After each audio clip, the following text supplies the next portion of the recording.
कैसे हो दोस्तों, मैं मोहम्मद नईम शेख। मैं बताना चाहता हूँ कि हमारे स्टूडियो में मायना social worker from Mazgaon Mumbai से तशरीफ लाए हैं साजिद कुरैशी, और मेरे हाथ में ये चेक बाउंसिंग का जजमेंट है 56 कोड मजगांव का, जो हाल फिलहाल 5 अगस्त को ऑर्डर हुआ।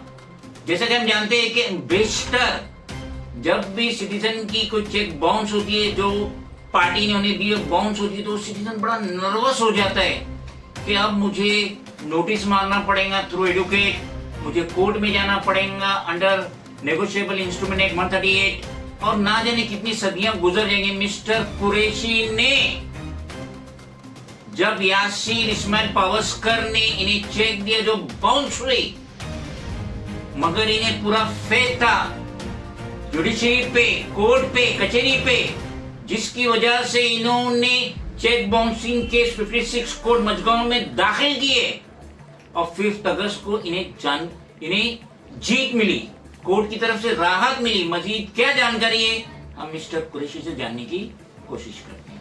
मिस्टर कुरैशी, जरा व्यूअर्स को बताइए कि जो ये आपने केस रजिस्टर्ड किए थे, जिसका नंबर है 5611-665/2019, जो आपने यासीर इस्माइल पावस्कर के खिलाफ रजिस्टर्ड किए थे 56 कोर्ट मजगांव में चेक बाउंसिंग का 138 नेगोशिएबल इंस्ट्रूमेंट एक्ट के तहत, तो व्यूअर्स को जरा इन डिटेल्स में बताइए क्या दास्तान है और ये पावस्कर कौन है जिसने आपको चेक दिया और जो बाउंस हुई। सबसे पहले तो शेख साहब मैं आपका शुक्रिया अदा करूंगा कि आपके व्यूअर्स का, और बहुत बहुत थैंक्स कहना चाहूँगा 56 court from Mazgaon honourable magistrate सरकार के, उनके तरफ से आखिर हमें जीत मिली, इंसाफ मिला और हक का फैसला सामने आया।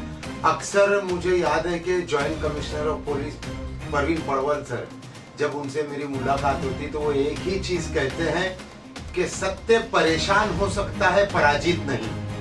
और आज हकीकत में वो चीज़ मुझे बात याद आई है कि सत्य की जीत हुई हॉनेबल कोर्ट की तरफ से। यासीर पावस्कर जो है, जैसे कि आप जानते हैं कि मैं सोशल वर्कर के साथ, मैं खुद एक जर्नलिस्ट हूँ, मुझे साइड बिजनेस के हिसाब से इसके साथ में मैंने वॉल कवरिंग के लिए 10 लाख रुपीस लगाया था, 10 लाख रुपए।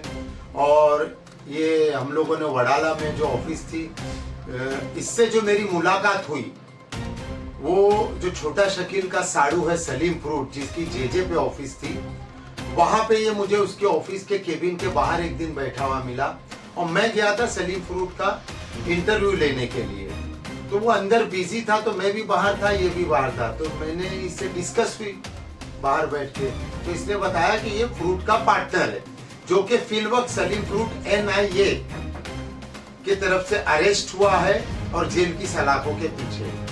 तो उस वक्त सलीम फ्रूट रिलीज था। तो ये जब मुझे मिला तो मैंने कहा कि वॉलपेपर, ये तो तुम्हारा यही बिजनेस है। इसने कहा यहाँ सलीम फ्रूट से मेरी पार्टनरशिप है, मैं यहाँ पे हिसाब देने आता हूँ। बहरहाल मैंने इसको मेरी ऑफिस पे बुलाया वॉलपेपर वुडिंग फ्लोरिंग लगाने, और 2 डेज के बाद ये आया, और लगाने के बाद में मेरी इससे कुछ डिस्कस हुई। मैंने कहा कि मुझे अगर इसमें बिजनेस में पैसा लगाना है तो क्या करना। तो इसने कहा कि इसको सलीम फ्रूट का जो पार्टनरशिप है उसका 9 लाख दे के फ्री हो जाएगा, फिर वो के वहां पे बंधा हुआ है। मैंने बहरहाल इसको 10 लाख दिया। 10 लाख देने के बाद में एक पेपर बना हमारा पार्टनरशिप, डीड ऑफ पार्टनरशिप बना, और उसमें हमारा बिजनेस स्टार्ट हुआ। लेकिन देखिए, जो चीटर होता है ना, वो अपनी फितरत से नहीं जाता। मैं खासकर ये चीज अंटॉफ हिल पुलिस स्टेशन से कहना चाहूंगा कि अंटॉफ हिल में इसकी रिहाइशगाह, ये वहां पे रेसिडेंशियल है, वहां रहता है, कल्पक स्टेट में रहता है ये वहां पे। तो आपसे रिक्वेस्ट है कि ऐसे जो चीटर लोग रहते हैं, आप लोगों के सामने ये लोग आते हैं, अपने आप को वाइड बताते हैं, लेकिन इसकी जो हकीकत है वो ये निकली कि जब मैं पार्टनरशिप में था उसके बाद में मैं वहां पे ज्यादा जाता नहीं था। मेरी यहाँ पे मजगांव में ऑफिस है, मैं यहाँ पे बिजी रहता था। ये वहां पे हम लोग होलसेलर का वहां पे डाले थे, सन्मुखानंद हॉल के लाइन में। इसने वहां से आधा माल पूरा दूसरी ऑफिस में लेके जाने लगा। मेरे से पूछे बिगड़ दूसरी ऑफिस ले लिया। बहरहाल जब मुझे चोरी छुपती नहीं, पता चला तो मैंने इससे कहा कि मैं पार्टनरशिप तोड़ना चाहता हूं और हम लोग अलग हो गए। D for deed of dissolution बना दी हम लोगों ने, डिसोल्यूशन बना दिया। इसने बहरहाल मुझे 10 लाख का चेक दिया। 10 लाख का चेक देने के बाद में फिर इसने 2 लाख मेरे अकाउंट में ट्रांसफर मारा और 2 लाख का इसने मुझे कहा कि आप अभी मत डालिए, मैं आपको और देता हूं, 2-2 लाख करके दे दूंगा।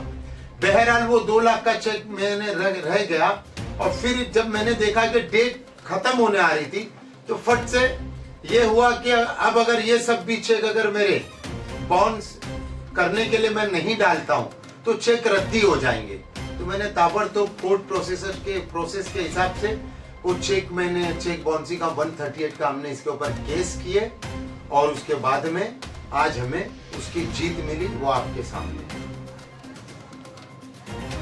जैसा कि मेरे हाथ में ये कोर्ट का जजमेंट है 5 अगस्त का, जिसमें ये बताया गया है कि अगर यासिर इस्माइल पावस्कर अगर वो जो 6 लाख रुपया है along with 9% simple interest since 2019, जैसे कि 5 साल हुआ, 3.25 लाख रुपया ये पेनल्टी भी होती है, और अगर इसने ये नहीं दिया तो 6 महीने की उसको सजा है। तो ये 5 अगस्त का जजमेंट है और आज तक इस पावस्कर ने आपको कांटेक्ट किया, कुछ ख्वाहिश जाहिर किया कि वो पेमेंट करके इस केस को फिनिश करना चाहता है, ऐसा कुछ आपसे कांटेक्ट हुआ?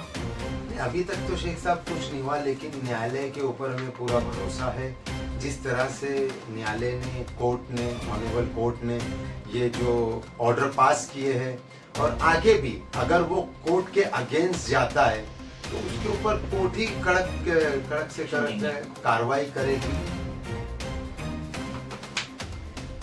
तो अब हमें ये समझ लेना चाहिए कि हम अगर किसी को चेक दे रहे हैं तो ये सोच के दीजिए कि हमारे अकाउंट में पैसा है, क्योंकि चेक आजकल एक दिन में पास हो जाती है, और अगर पैसा नहीं और सामने वाला अगर कोर्ट में पहुंच गया तो हमारा भी वही हाल होगा जो यासिर इस्माइल पावस्कर का हुआ।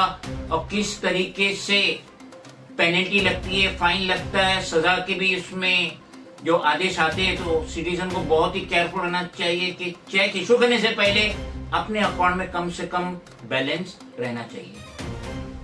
मैं महाराष्ट्र के मुंबई कर्ज से खासकर रिक्वेस्ट है मेरी कि आप लोग जब भी चेक कोई देता है, बाउंस करता है, तो आप जरा भी हिचकिचाइए मत, न्यायालय पे भरोसा रखिए, कोर्ट पे। जिस तरह से आज हमें इंसाफ मिला, देखिए कितने पेजेस है आपके सामने, हमें इंसाफ मिला है। तो आप भी ये मत सोचिए कि आपको चप्पल घसना पड़ेगी, आपका वक्त जाएगा, कोर्ट जाना होगा, आपका पैसा रहेगा, लेकिन इंसाफ आपके साथ होगा, क्योंकि 138 का केस जो होता है खुली किताब होता है आपके सामने। आपने पेमेंट दिए है, आपका ट्रांजैक्शन हुआ है, ट्रांसफर हुआ है, कोर्ट सब देखती है और आपको इंसाफ मिलेगा। आप जरा भी मत हिचकिचाइए। ऐसे जो चीटर्स लोग होते हैं, जो धोखेबाज होते हैं, इनका काम वही है पेमेंट लेना, उसके बाद में चेक को बाउंस करना।